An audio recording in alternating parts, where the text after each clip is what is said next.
Can I just bring you to, because you mentioned kind of the management practices are at the core of the problem here and they need to change. So what management practices particularly do you think that you see in organizations and you're kind of going, change that?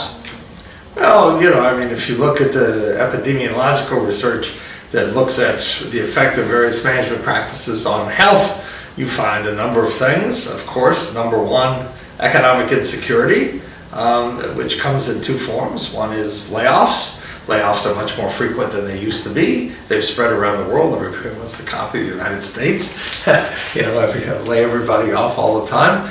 And layoffs, of course, are quite stressful. Even in countries that have decent social safety nets, suicide rates go up, heart attacks go up when you're laid off. And the second form of economic insecurity you've alluded to, with all this wonderful scheduling software, we have, in quotes, the on-demand workforce. So if I'm running a retail establishment, I put in this predictive software that tells me, based upon this, that, and the other thing, tomorrow I need, 20 workers, and the next day I need 15, and the next day I need 18. And people may not know what their schedule is from one day to the next. They're certainly very far in advance, and that makes, of course, it hard for them if they're single moms or single dads to balance their child and family responsibilities with this unpredictable work schedule. And number two, you don't know 1 week in advance how many hours you're going to work, and if you're paid by the hour, that means your income varies from week to week, and that, of course, is quite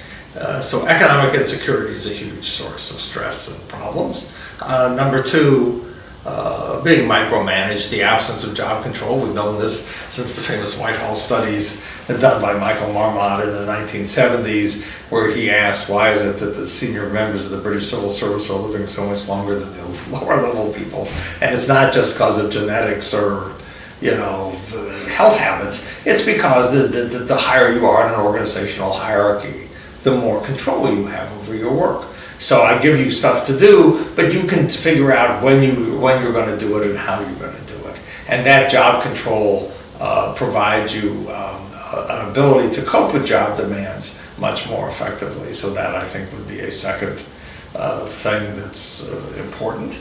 A third thing is work-family conflict, which we've already alluded to. There's, again, an enormous research literature that suggests that work-family conflict is stressful, that if you face conflicting role demands, on the one hand, you've got to be an employee, and I need you here, I need you always on, I need you to be devoted to the organization 130,000% of the time, every nanominute, and then you have family obligations of children or significant others or elderly parents or whatever who need your time. You cannot be at two places at once. You cannot focus on two things at once. And so I think people would see that, people will experience that as being stressful. So that would be a third major source of stress. And related to this, but separate from it, is work hours and the inability to detach from work, because we're always on, because we've got the little connections, and we've got the little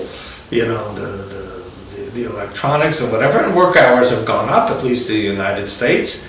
And there's the Chinese and the Japanese have a word for death from overwork, and and it is a serious problem. One of the stories I tell in the book is of this Merrill Lynch intern who did what's called the round trip, where you work all night and then you take a taxi home and take a shower and shave, then you get back and go back to work. And he did that for 72 hours, and then at the age of 23 he dropped dead.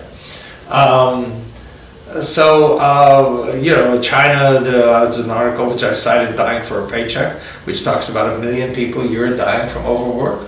Japan, the Ministry of Labor actually has a category of death, of death from overwork. We are killing people, by the way, for no good reason, because The Economist has a lovely chart. One axis, the horizontal axis, is hours worked by country.